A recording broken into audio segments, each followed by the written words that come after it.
से 29 नवप्रोन्नत आईएएस अधिकारियों की मुलाकात। सीएम आवास पर की शिष्टाचार भेंट। मुख्यमंत्री ने सुशासन के प्रति समर्पित रहने का किया आह्वान।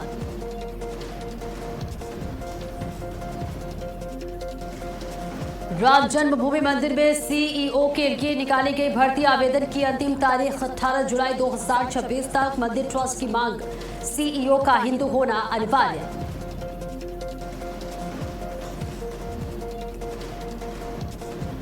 तीन हफ्ते बाद विदेश से भारत लौटे राहुल गांधी आज कांग्रेस अध्यक्ष खड़गे से करेंगे मुलाकात। बिहार में कुटबासी और राम मंदिर दान चोरी मुद्दों पर होगी चर्चा।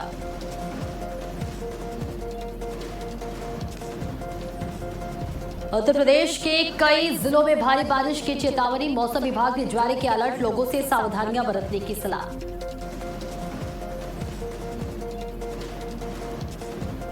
अमेरिकी केंद्रीय कमान की घोषणा। यूएस ने ईरानी जहाजों के नाकाबंदी का किया ऐलान। तेल की कीमतें 9% तक बढ़ी।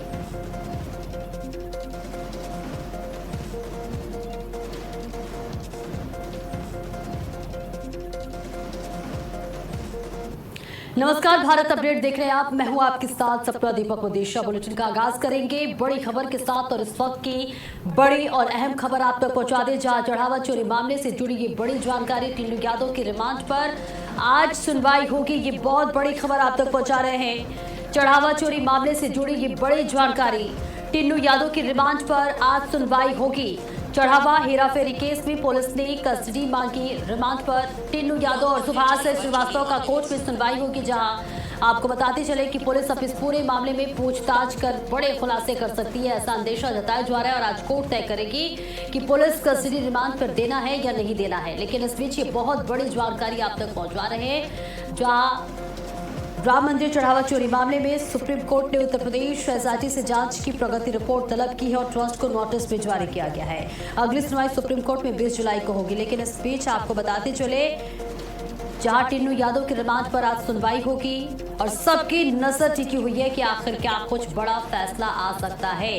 तो चढ़ावा चोरी मामले में ये बहुत बड़ी जानकारी, जहां टिन्नू यादव और सुभाष श्रीवास्तव पर कोर्ट में सुनवाई होगी। पुलिस बोली पूछताछ से खुल सकते हैं कई बड़े राज। आज कोर्ट तय करेगी पुलिस कस्टडी रिमांड। ये बड़ी जानकारी, जहां आपको बताते चले, चढ़ावा चोरी मामले में टिन्नू यादव के रिमांड पर आज सुनवाई होगी। कोर्ट बड़ा फैसला सुना सकता है।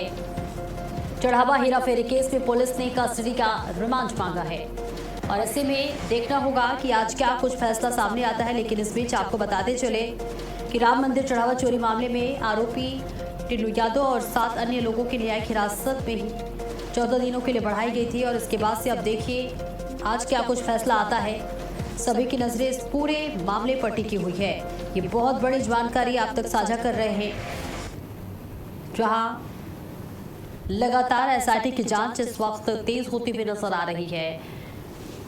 टिन्नू यादव के रिमांड पर आज सुनवाई होगी। चढ़ावा हेराफेरी केस में पुलिस ने मांगी कस्टडी।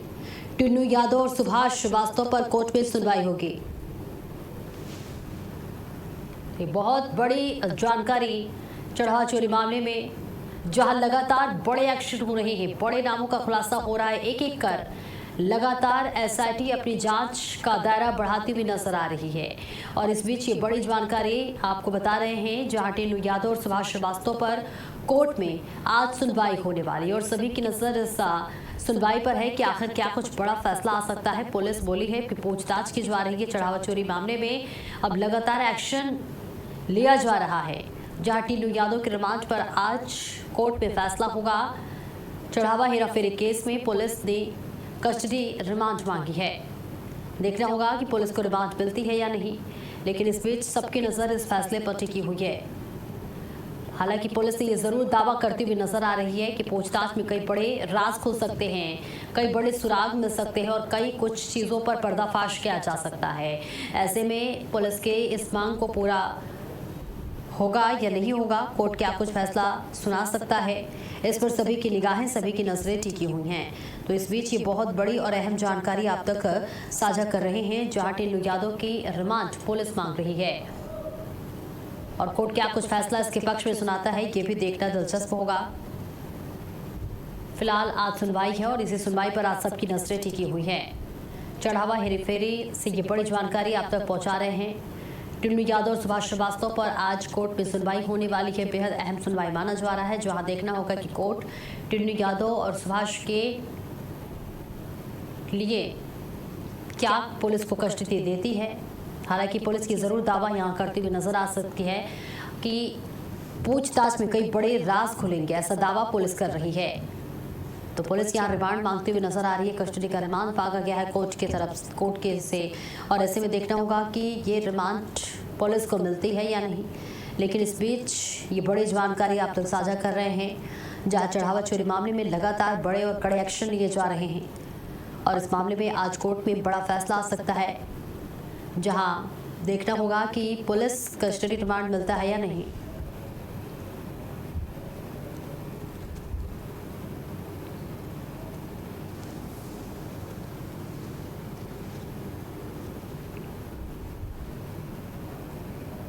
और इस खबर पर ज्यादा जानकारी के लिए रमन मिश्रा हमारे साथ जुड़ रहे हैं। रमन, देखिए, पुलिस ने कस्टडी रिमांड मांगी है, आज बड़ा फैसला हो सकता है।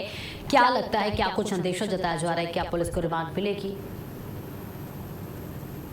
बिल्कुल, आपको बता दें कि जिस तरीके से आप लोगों पर राम मंदिर चंदा चोरी मामले में मुकदमा हुआ था, पहले SIT ने सबसे पूछताछ की, उसके बाद में अब पुलिस भी लगातार पूछताछ कर रही है और दो लोगों की लगातार न्यायिक रिमांड पर मांग रही है। ऐसे में रमाशंकर यादव, टिन्नू यादव, जो कि सबसे अहम किरदार माना जा रहा है जो पूरा मामला है, उसकी रिमांड को लेकर आज सुनवाई है। कि पुलिस का कहना है कि अगर टिन्नू यादव की रिमांड मिलती है तो राम मंदिर चंदा चोरी मामले में बहुत कुछ खुलासा हो सकता है, बहुत सारी चीजें जो हैं अपडेट हो सकती हैं, बहुत सारे ऐसे छिपे राज हैं जिनसे पर्दा टूट सकता है। सिर्फ टिन्नू यादव नहीं, सुभाष श्रीवास्तव पर भी पुलिस उनकी रिमांड की मांग कर रही है और आज सुनवाई होगी। सुनवाई में क्या कुछ होता है, क्या टिन्नू यादव को फिर से भेजा जाएगा, टिन्नू यादव को न्यायिक हिरासत में, ये आज अहम होगा। हालांकि जिस तरीके से संभावना है और जिस तरीके से अभी फैसला आया है कल एंटी करप्शन में सुनवाई, तो उसमें ये था कि अभी कुछ दिन तक ये लोग जेल में रहेंगे। ऐसे में संभावना यही है कि टिन्नू यादव जो है वो उसकी रिमांड की मंजूरी मिल सकती है, क्योंकि अभी भी जो बहुत सारी चीजें हैं, जो बहुत सारे तथ्य हैं, लगातार पुलिस को अपडेट मिल रही है। लगातार, इससे पहले अगर पूछताछ कर लिया, उसके बाद में 4-5 ऐसे सबूत मिल गए या फिर ऐसे गवाह मिल गए, तो हर बार पूछताछ नहीं हो सकती। ऐसे में जो बीच में अपडेट होती है और उन सवालों का जवाब तलाशने के लिए पुलिस ने रिमांड मांगी है। अब देखना होगा आज कोर्ट क्या फैसला। बिल्कुल रमन, पुलिस ने रिमांड के बाद से क्या कुछ दलीलें रखी है कोर्ट के सामने रिमांड के लिए? रिमांड के लिए दलीलें, क्योंकि जिस तरीके से टिन्नू का किरदार है उस टिन्नू को लेके खिलाफ सबूत भी हैं, तो पुलिस के लिए दलील काफी है कि टिन्नू यादव से हमारे पास अभी ऐसे कुछ सबूत हैं जो हम अगर टिन्नू यादव से पूछेंगे, कुछ ऐसे नाम है जिनका नाम टिन्नू यादव के सामने लेंगे तो टिन्नू यादव कुछ और भी खुलासा कर सकते हैं और टिन्नू यादव कुछ नए किरदारों को भी नाम का भी खुलासा कर सकते हैं। इन सब की दलीलों पर ही पुलिस उनकी रिमांड मांग रही है। पुलिस रिमांड के दौरान किन सवालों का जवाब जो है वो पुलिस तलाशना चाहती है? तमाम सवाल हैं, जिससे मैंने बताया कि टिन्नू यादव की ऐसा कनेक्शन, जैसे कि नाम आता है चंपत राय का, लगातार चंपत राय का नाम, चंपत राय का सालिल था, सबसे करीबी था, तो टिन्नू यादव से ये भी सवाल फिर से हो सकता है कि आखिर चंपत राय की भूमिका क्या है। पहले टिन्नू यादव से पूछताछ हुई, इसको चंपत राय महासचिव थे, अब चंपत राय कुछ नहीं है ट्रस्ट पे, क्योंकि उनका इस्तीफा स्वीकार हो गया है। ऐसे में अब चंपत राय को लेकर उसकी सोच क्या है, उसकी भूमिका क्या है। चंपत राय क्या इस राम मंदिर चंदा चोरी में क्या भूमिका रही, अप्रत्यक्ष रूप से क्या चंपत राय को पहले ही पता चल गया था, क्या टिन्नू यादव को चंपत राय ने रोका था, क्या चंपत राय को पहले पता लग गया था, उन्होंने फटकार लगाई लेकिन मामला सार्वजनिक नहीं किया, और टिन्नू यादव जो है वो और किसके किसके कनेक्शन में था, टिन्नू यादव की टीम में कौन कौन था, टिन्नू यादव का करीबी कौन था, ये सारे सवाल जो है वो पुलिस पूछेगी। बिल्कुल। चढ़ावे की रकम और मनी ट्रेल को लेकर क्या लगता है कि पूछताछ के दौरान कुछ बड़े राज खुल सकते हैं? टिन्नू यादव से पहले की पूछताछ हो चुकी है और पुलिस लगातार प्रयास कर रही है कि और भी राज खुले, और जब पूछताछ होगी टिन्नू यादव से, उसमें संभवतः अगर पुलिस पूछताछ करेगी, लंबी पूछताछ करेगी, तो कुछ ना कुछ ऐसा जरूर निकलेगा जो अभी तक छिपा हुआ था। क्योंकि जब लंबी पूछताछ होगी, सिर्फ टिन्नू यादव से पूछताछ होगी, तो कुछ ना कुछ टिन्नू यादव कहीं ना कहीं डाउन होगा, कहीं ना कहीं जो राज छिपा के अपने दिल में रखा हुआ है, बातों में उलझेगा और वो खुलासा जरूर हो सकता है जो अभी तक नहीं है। बिल्कुल। रमन, इस पूरे मामले में क्या और लोगों की संलिप्तता की जानकारी सामने आ रही हो?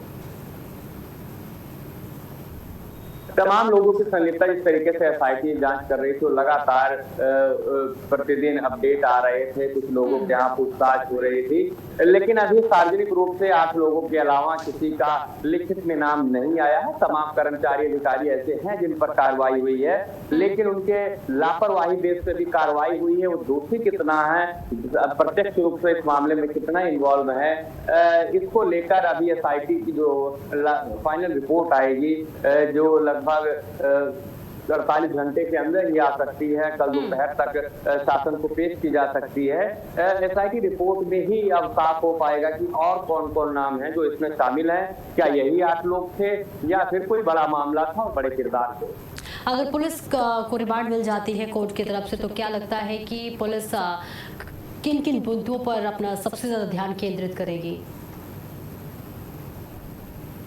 पुलिस तमाम मुद्दे हैं और जो भी सवाल आज तक राम मंदिर चंदा चोरी मामले से गूंज रहे हैं, और जो भी नए नाम अभी पुलिस को पता चले होंगे कि उनसे कनेक्शन था, टिन्नू का उनसे कनेक्शन था, उस व्यक्ति का अंकल्प से कनेक्शन था, अंकल्प वहां आकर खाना खाता था, अंकल्प वहां आकर मौज उड़ाता था, अविनाश वहां पर आता था, ऐसे तमाम सवाल। टिन्नू यादव आखिर कैसे मन में कैसे आया टिन्नू यादव पे की चोरी करनी चाहिए, ये करना चाहिए, क्योंकि आप इतने बड़ी व्यवस्था के हिस्सेदार, उसमें आप संचालित व्यवस्था में आ गए थे, सबसे पावरफुल आदमी के करीबी थे, तो आखिर ये करने की जरूरत क्या थी जब बहुत सारा काम हो रहा था, अगल बगल इतनी दुकानें थी। अगर चंपत राय चाहते या फिर ये टिन्नू यादव चाहता तो कुछ भी हो सकता था। लोग वहाँ के जो अयोध्या वासियों कहते हैं कि टिन्नू यादव का जलवा जलाल हो गया था, लोग एकदम सलाम करते थे टिन्नू यादव को, क्योंकि राम मंदिर जो कि देश नहीं दुनिया का भी बड़ा आध्यात्मिक सेंटर कह सकते हैं, उसमें उस व्यक्ति के व्यक्तित्व ना होने के बावजूद जिस तरीके से उसकी गाड़ी एंट्री होती थी, जिस तरीके से उसकी गाड़ी बाहर आती थी, वो अंदर जाता था, किसी को भी लेकर जाता था, किसी को भी वहां पर दर्शन कराता था, किसी को भी वीआईपी बोल के वहां पर आशीर्वाद दिलाता था। ऐसे में टिन्नू यादव का जलवा हो गया था। और ऐसे अभी भी तमाम नाम है, हम आपको बता दें कि वीआईपी पास फर्जी तरीके से जो बन रहे हैं। अयोध्या में थे हम लोग, तभी एक व्यक्ति बता रहा था कि जो लोग वीआईपी पास बना रहे हैं उनकी सैलरी कम होती है, लेकिन जिस तरीके से उनका रहन सहन लाइफ स्टाइल बदल गया है, उससे कहीं ना कहीं लगता है कि वीआईपी पास में भी खेल हो रहा है। बिल्कुल। देखिए रमन, एसआईटी भी लगातार जांच कर रही है और जांच प्रक्रिया बहुत तेज है। ऐसे में सबकी नजर है कि आखिर क्या कुछ आज कोर्ट में फैसले होने वाले हैं। बहुत बहुत शुक्रिया आपका इस महत्वपूर्ण जानकारी के लिए।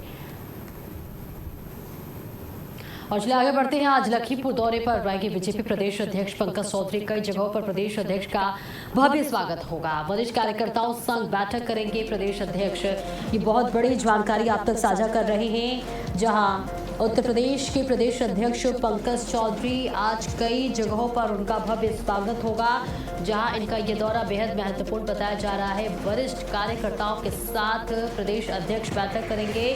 प्रदेश अध्यक्ष पंकज चौधरी का आज लखीमपुर दौरा बेहद महत्वपूर्ण रहने वाला है। उनके स्वागत की तैयारियां कर ली गई हैं और ऐसे में सभी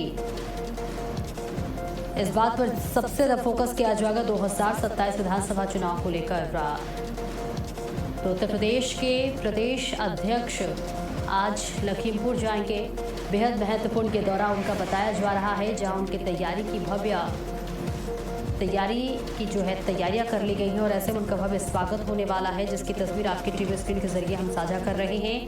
भाजपा प्रदेश अध्यक्ष और इसके साथ ही केंद्रीय मंत्री पंकज चौधरी का लखीमपुर दौरा बेहद महत्वपूर्ण है।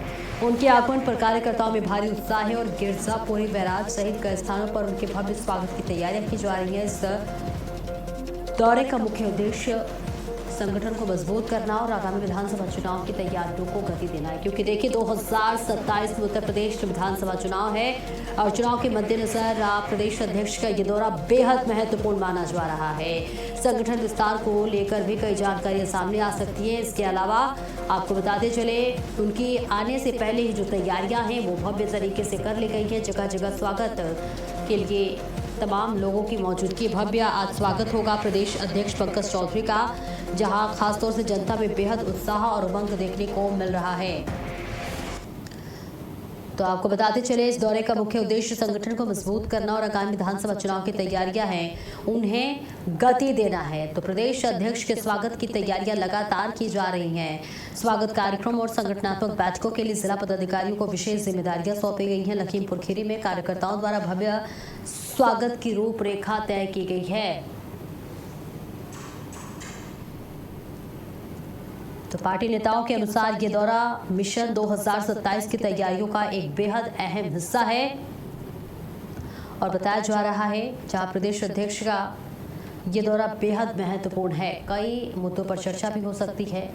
हालांकि देखिए ये भी कहा जा रहा है कि 2027 में विधानसभा चुनाव भी है और इस चुनाव को देखते हुए प्रदेश अध्यक्ष चुनावी धार इस वक्त देते हुए नजर आ रहे हैं, जहां आज वो लखीमपुर पहुंचेंगे और संगठन को मजबूत करने पर विशेष फोकस रहेगा। इसके साथ ही 2027 विधानसभा चुनाव के लिए रणनीतियां भी बन सकती हैं। तो प्रदेश अध्यक्ष पंकज चौधरी का लखीमपुर का ये दौरा बेहद महत्वपूर्ण बताया जा रहा है, जहां उनकी तैयारी के लिए स्वागत और सत्कार के लिए तैयारियां भव्य तरीके से की जा रही हैं। और देखिए भाजपा प्रदेश अध्यक्ष और केंद्रीय मंत्री पंकज चौधरी का लखीमपुर ये जो दौरा है बेहद महत्वपूर्ण है। उनके आगमन पर कार्यकर्ताओं में भारी उत्साह और गिरजापुरी बैराज सहित कई स्थानों पर उनके भव्य स्वागत की तैयारियां की गई हैं।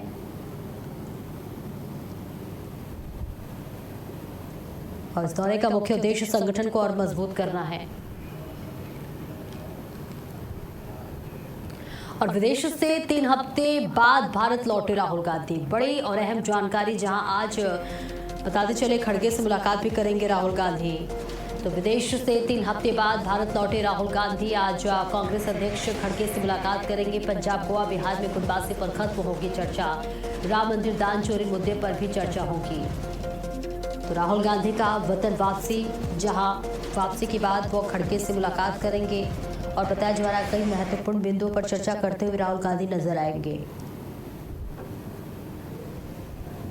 तो तस्वीर आप तक साझा कर रहे हैं, जहां विदेश से करीब 3 सप्ताह के दौरे बाद भारत लौटे राहुल गांधी आज नई दिल्ली में कांग्रेस अध्यक्ष मल्लिकार्जुन खड़गे से मुलाकात करेंगे और इस उच्च स्तरीय बैठक में पंजाब, गोवा और बिहार की आंतरिक राजनीतिक स्थिति, संगठनात्मक बदलाव के आगामी चुनाव की रणनीतियों के रूप में चर्चा हो रही है। और ऐसे में बताया जा रहा है कि हाल ही में संगठनात्मक नियुक्तियां जैसे अमरिंदर सिंह राजा सिंह को अध्यक्ष बनाए जाने और चरणजीत सिंह चन्नी को कैंपेन कमेटी का प्रमुख बनाने के बाद अब पार्टी में असंतोष की जो खबरें हैं वो लगातार सामने आ रही हैं। और स्नेह कमल ज्यादा जानकारी के लिए हमारे साथ जुड़ रहे हैं। स्नेह कमल, देखिए 3 हफ्ते बाद राहुल गांधी का आज आगमन है, क्या लगता है क्या कुछ रणनीति कांग्रेस बनाएगी चुनाव को लेकर? जी बिल्कुल, 20 दिनों के लगभग छुट्टी के बाद कल देर शाम राहुल गांधी स्वदेश वापस लौट चुके। राहुल गांधी के दौरे को लेकर हालांकि कांग्रेस ने कोई आधिकारिक जानकारी साझा नहीं की है, लेकिन सूत्रों के मुताबिक वो यूरोप के दौरे पर थे। राहुल गांधी की विदेश यात्रा को लेकर भारतीय जनता पार्टी लगातार सवाल उठाती रहे। बहरहाल 3 हफ्ते के ब्रेक के बाद राहुल गांधी कल विदेश लौटते ही जो है उनके सामने 3 जो बड़ी चुनौतियां हैं उन्हें निपटना होगा। सबसे पहले पंजाब कांग्रेस जो कलह खींची है, यूपी में जो समाजवादी पार्टी के साथ खींचतान और गोवा में प्रदेश अध्यक्ष लेकर जो द्वंद्व है, इन तीनों चीजों से तुरंत राहुल गांधी को निपटना होगा। पंजाब में पूर्व मुख्यमंत्री चरणजीत सिंह चन्नी की अगुवाई में करीब वरिष्ठ नेताओं ने प्रदेश अध्यक्ष अमरिंदर सिंह राजा वाडिंग को पद से हटाने के लिए मोर्चा खोला है। प्रदेश प्रभारी भूपेश बघेल भले ही कई बार दोहरा कोई बदलाव नहीं होगा, लेकिन राजा वाडिंग जो है, अमरिंदर सिंह राजा वाडिंग को प्रदेश अध्यक्ष पद पर बनाए रखने के ऐलान से पहले ही कांग्रेस के शीर्ष असहिष्णुताओं से कई दौर की वार्ता हुई, लेकिन बातें न बन पाने बजाय और बिगड़ गई। चन्नी की बात नहीं मानी गई तो कांग्रेस आला कमान कमजोर हो जाएगा और नहीं तो पंजाब में पार्टी की मुश्किलें बढ़ जाएंगे। वही अगर पेपर लीक मुद्दे की बात करें, शिक्षा मंत्री के इस्तीफे की मांग को लेकर राहुल गांधी आगामी 17 जुलाई को जो है उत्तराखंड की राजधानी देहरादून में छात्र कूच कार्यक्रम को संबोधित करेंगे। उत्तराखंड में विधानसभा के चुनाव हो रहे हैं। इससे पहले राहुल गांधी 17 जून को राजधानी कोटा में भी छात्र साथ अभियान की शुरुआत कर चुके हैं। इसके बाद कांग्रेस ने देश भर में प्रेस कॉन्फ्रेंस की। अब देश विदेश से लौटने के बाद राहुल गांधी नए सिरे से पेपर लीक और शिक्षा से जुड़े मुद्दों को उठाकर मोदी सरकार को घेरने का प्रयास करेंगे। देहरादून के बाद वो कुछ और शहरों में भी राहुल गांधी जाएंगे। इसको लेकर 9 अगस्त को दिल्ली में रैली की तैयारी की जा रही है। इस अभियान के बारे में इस अभियान को लेकर कांग्रेस काफी उम्मीदें टिकी हुई है।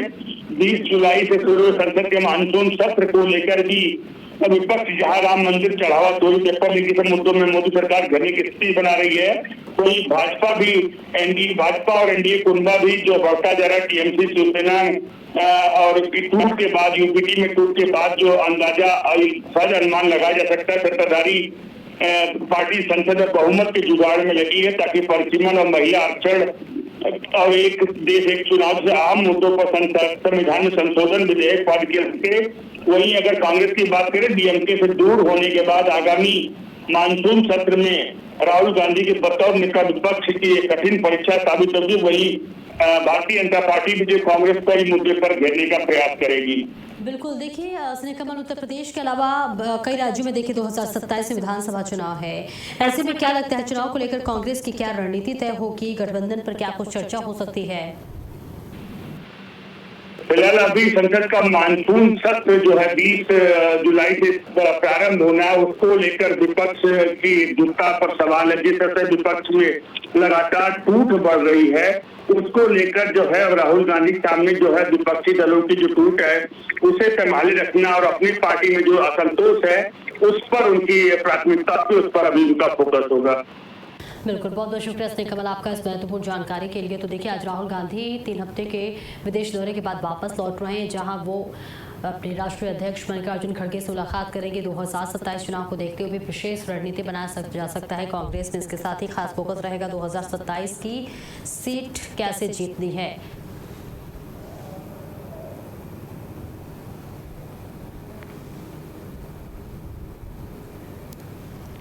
देखिए, तस्वीर आप तक साझा कर रहे हैं, जहां पर राहुल गांधी ने अपनी विदेश यात्रा को पूरा करने के बाद वतन वापसी की है और आज वो नई दिल्ली में कांग्रेस अध्यक्ष मल्लिकार्जुन खड़गे से मुलाकात कर रहे हैं।